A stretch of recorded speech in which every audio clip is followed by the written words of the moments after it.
ॐ अज्ञानतिमिरान्धस्य ज्ञानाञ्जनशलाकया चक्षुरुन्मीलितं येन तस्मै श्रीगुरवे नमः। नमः ॐ विष्णुपादाय कृष्णप्रेष्ठाय भूतले श्रीमते भक्तिवेदान्तस्वामिन्निति नामिने। नमस्ते सारस्वते देवे गौरवाणी प्रचारिणे निर्विशेषशून्यवादी पाश्चात्यदेशतारिणे। जय श्री कृष्ण चैतन्य प्रभु नित्यानंद श्री अद्वैत गदाधरा श्रीवासादि गौरभक्तवृंदा। हरे कृष्ण कृष्ण कृष्ण हरे हरे हरे राम राम राम हरे हरे। मूकं करोति वाचालं पंगुं लंघयते गिरिं यत्कृपातमहं वन्दे श्रीगुरुं दीनतारणम्। Hare Krishna. Welcome back to the next episode of the Mahabharata. A quick recap of the last episode. In the last episode, we saw how Vichitrameerya, after marrying Ambika and Ambalika, he passed away, and now his mother Satyavati is making some arrangements through his stepbrother to conceive children in Ambika and Ambalika so that there could be suitable successors to the throne. We also saw that Amba refused to marry Vichitravirya, although her two sisters married Vichitravirya. Today we will look at these two things, why Amba refused and what happened after that, after her refusal to marry Vichitravirya, and we will also see what were the arrangements that Satyavati did. Before we get there, today we want to first take you a long time back in history, a time known as Treta Yuga. The age in which we are all currently living in is called Kali Yuga. This Kali Yuga, as per the Vedas, lasts for 432,000 years, out of which currently we have roughly passed almost 5,000 years. The age previous to Kali Yuga was called Dwapara Yuga. And this Dwapara Yuga lasted for twice the time period of Kali Yuga, which is 864,000 years. And the age previous to Dwapara Yuga was Treta Yuga, which lasted 3 times that of Kali Yuga. So the duration of Treta Yuga was 12,96,000 years. And the age previous to that was called Satya Yuga, which was 4 times the duration of Kali Yuga. And so that comes to about 17,28,000 years. So these 4 yugas put together constitute one Mahayuga. And in Vedic knowledge, it is understood that time goes always in cycles. That means the Mahayugas keep repeating. And after this Kali Yuga, next again Satya Yuga will come, then Treta Yuga, Dwapara Yuga, Kali Yuga, then again Satya Yuga, Treta Yuga, Dwapara Yuga. Like this, the time goes in cycles according to the Vedas. Now, in Treta Yuga, that was the time when Ravana was trying to establish his supremacy over the world. Ravana was on a tour of Digvijaya, trying to conquer all the kings and subjugate them under him. While traveling like this, he came to the banks of the Narmada and he set camp there. And on the banks of the Narmada, a little further, was a place known as Mahishmati. Don't worry, today I'm not going to relate the story of Bahubali, because in that movie there was a fictitious place. We are talking about the real Mahishmati, which is today known as Maheshwar in Madhya Pradesh. That place is there even today. And this Mahishmati was being ruled over by a king at that time by name Kartaviryarjuna. This Kartaviryarjuna, he had worshipped Dattatreya, an incarnation of the Supreme Lord, and by his benediction, he had got 1,000 arms.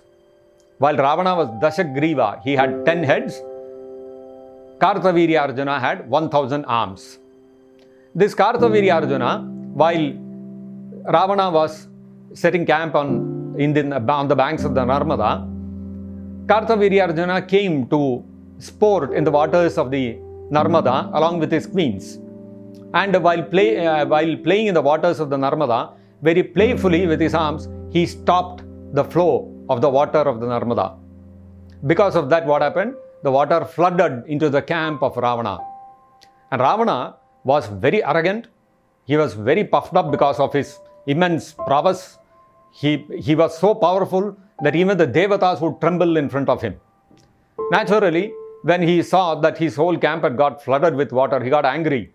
And he said, what is this? Why this flooding has happened? And somebody told him that there is this Kartavirya Arjuna, and he has stopped the flow of the water of the Narmada, because of which our camp has got flooded. Ravana got extremely angry. He said, I will teach this fellow a lesson. And he sought out Kartavirya Arjuna. And when he saw Kartavirya Arjuna there on the Narmada with all his queens, he started insulting him before them. Kartavirya Arjuna could not brook this insult, especially in front of all his queens. So, what did Kartavirya Arjuna do? Very easily, very nonchalantly, he captured Ravana as if he was nothing, and he dragged him into the Mahishmati fort. And then, after insulting him like this, he said, after all, what is Ravana? He is nothing, he is nobody, he is a persona non grata, he is an inconsequential person. He said, Arre, go. Like that, he sent him away. You can understand how much more powerful Kartavirya Arjuna must have been to dismiss Ravana like that.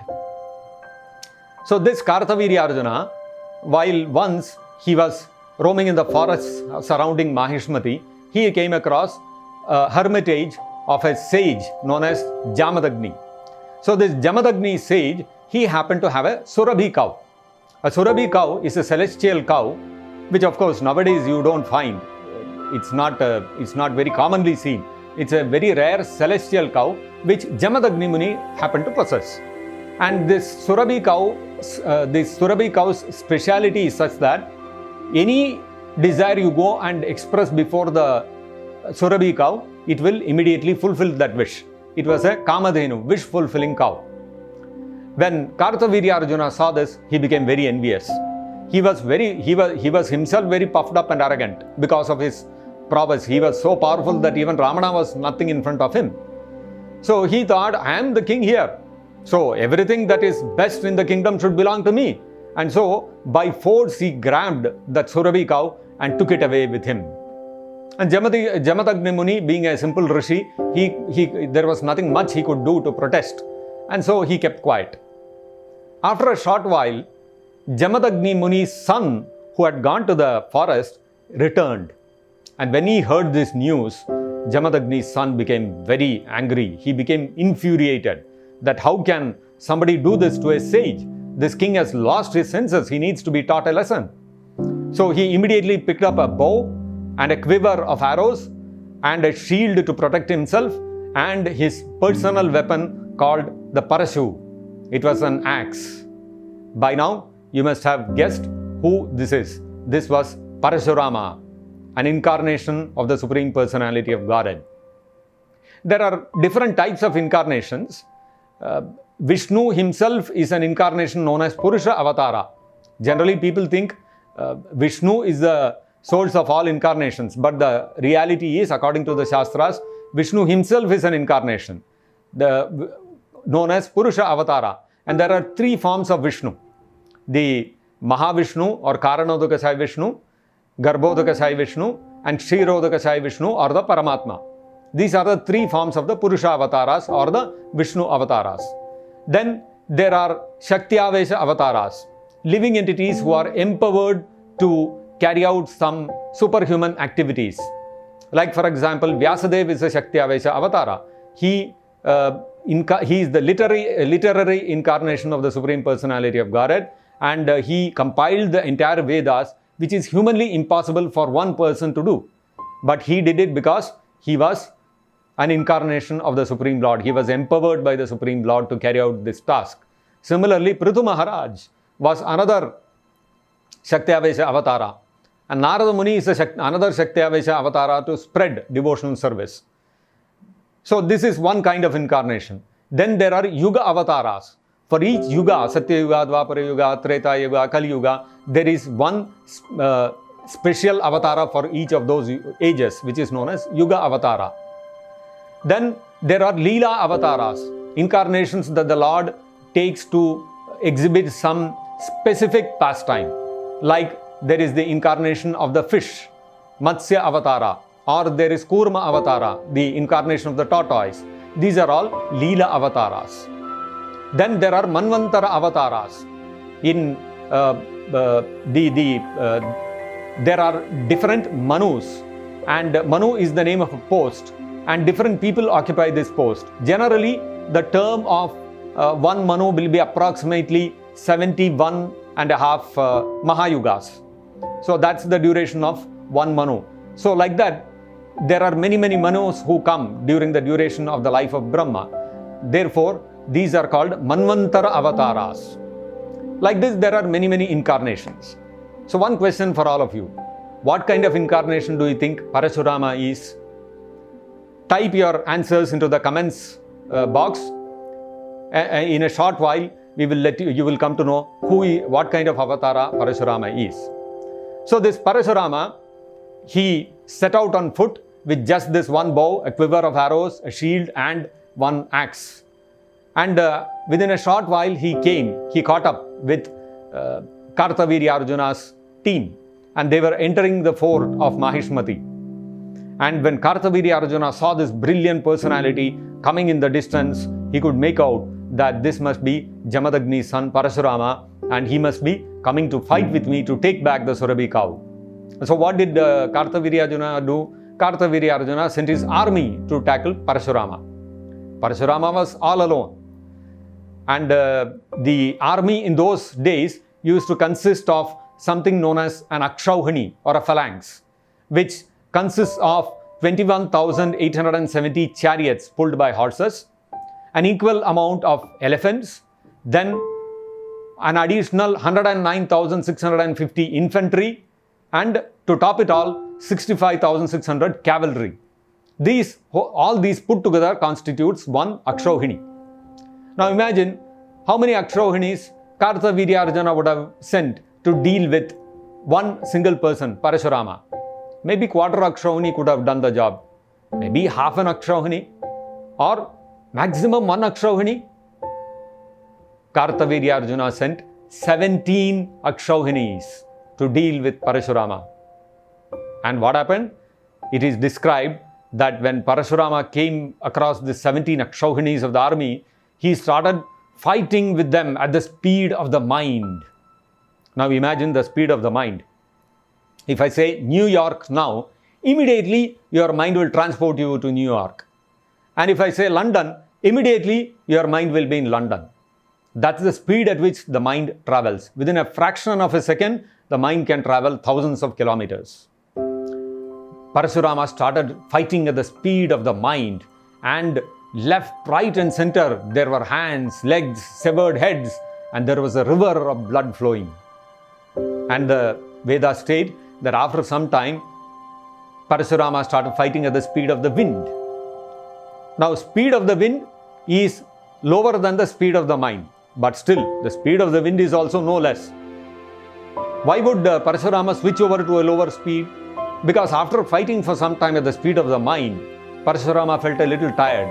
So he reduced the speed to the speed of the wind, which is again no less.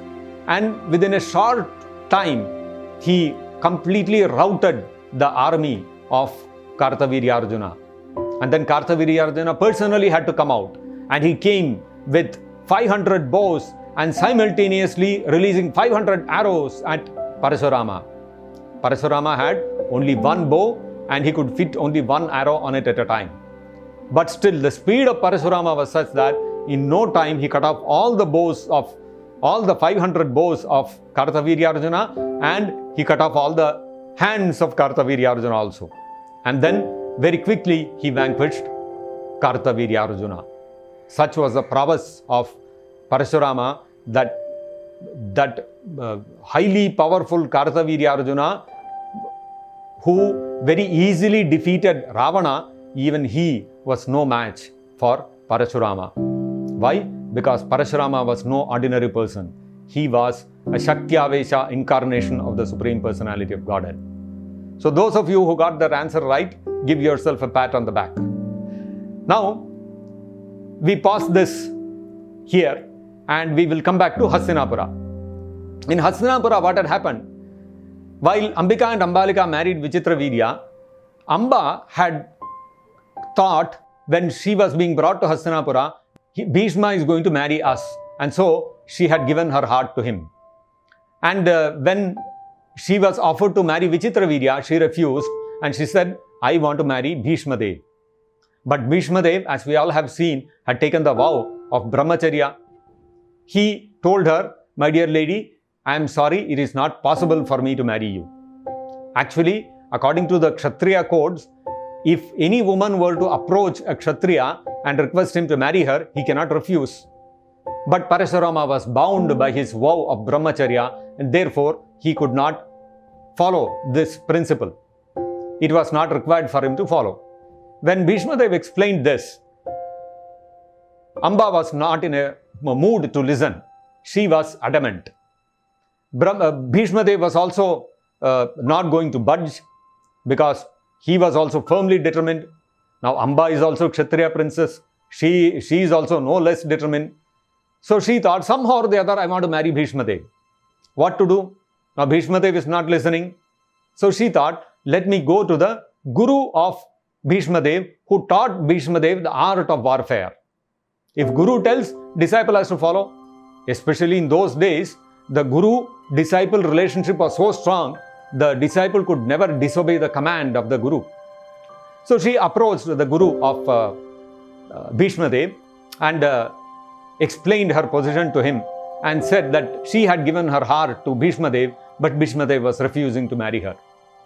This guru, taking pity, poor girl, young girl, she has given her heart to Bhishma Dev, let me help her. He came to Hastinapura and he spoke to Bhishma Dev and he told him, why don't you marry her, Amba? Because it is as per the codes of Kshatriya principles. Bhishma Dev replied, O my Gurudev, your wish is my command, but then I am bound by my vow of Brahmacharya and so therefore I cannot marry her. Kindly excuse me. Then this Guru, he responded to Bhishma Dev, oh, you are disobeying my instruction, then you will have to fight with me, and if you are defeated, you have to marry Amba. Bhishma Dev said, okay, my dear Gurudev, if this is your command, I am ready to fight with you. And who is this Gurudev of Bhishma Dev? It is none other than the same Shakti Avesha incarnation of the Supreme Personality of Godhead, who is Parashurama. You can imagine that powerful Parashurama is challenging Bhishma Dev for a battle. And Bhishma Dev is also no less. He is a Mahajana. He is a great devotee of the Supreme Personality of Godhead. And both of them engaged in such a mega battle that even the celestial beings all came to watch this battle. It was such a huge, tremendous battle between the two great personalities. And eventually, what was the outcome of the battle? The outcome of the battle was Parashurama, the Guru, was defeated by his disciple Bhishma Dev. And when this happened, Parashurama became pleased. Why so? Because whenever a teacher sees his student surpassing him, excelling him in the branch of knowledge that he has taught him, the teacher naturally becomes pleased. And Parashurama saw that my student Bhishma Dev, he has excelled me in the Dhanur Vidya which I taught him. He was very pleased and he blessed Bhishma Dev, saying that, my dear Bhishma Dev, may your vow to remain a brahmachari be successful and you will be able to fulfill your vow of brahmacharya. Now Amba was left in the lurch. What will she do? She saw that her desire would never be fulfilled. As Krishna says in the Bhagavad Gita, what happens when somebody's desire is not fulfilled? Kamad bhavati krodhaha, krodhat bhavati sammohaha. So when a person's desire doesn't get fulfilled, one becomes frustrated and eventually that frustration turns into anger. In Amba's case also, the same thing happened. When her desire to marry Bhishma Dev was not fulfilled, she became wrathful and she wanted to wreak her vengeance on Bhishma Dev. But she knew that in her present condition it was not possible for her to fight with Bhishma Dev in any way. So she decided to perform a lot of austerities and take another birth where she would be powerful enough to kill Bhishma Dev. And that is how she did various very strict austerities she performed, very severe penances she performed, and she was born as Shikhandi, the son of Drupada, born to kill Bhishma Dev. So this is the story of Amba. Now in the meantime, Satyavati, now that Vichitravirya had died and he had left Ambika and Ambalika without children, she thought, let me use the clause of Devarena Sutotpattim and beget children in Ambika and Ambalika through Vichitravirya's stepbrother. Now Bhishma Dev cannot fulfill that principle because he is bound by the vow of Brahmacharya. So therefore, Satyavati remembered her son from Parashara Muni before her marriage to Shantanu. And that son was none other than Vyasadeva. She sent word for Vyasadeva to come. And when Vyasadeva came, she explained the whole situation, and understanding that this was an emergency, this was something which was the need of the hour to protect the citizens of the kingdom, to ensure that there would be proper governance in the kingdom, and there would be proper law and order within the kingdom. Therefore, Vyasadeva, although he was an ascetic, engaged in various penances and activities of spiritual life, he decided to obey the command of his mother, and obeying the command of his mother Satyavati, he begot children in Ambika and Ambalika. Now, who are the children who are born out of Ambika and Ambalika? We will see that in the next episode. Before we sign off for today, I would like to leave you with one more question. We spoke about the different kinds of incarnations. What kind of incarnation do you think Krishna is? Under which category of incarnations does he come? Do a little bit of research and come back and tell us next week. Until then, thank you very much. Hare Krishna. Jagat Guru Srila Prabhupada ki jai. Nitai Gaur Premanande Hari Hari Bol.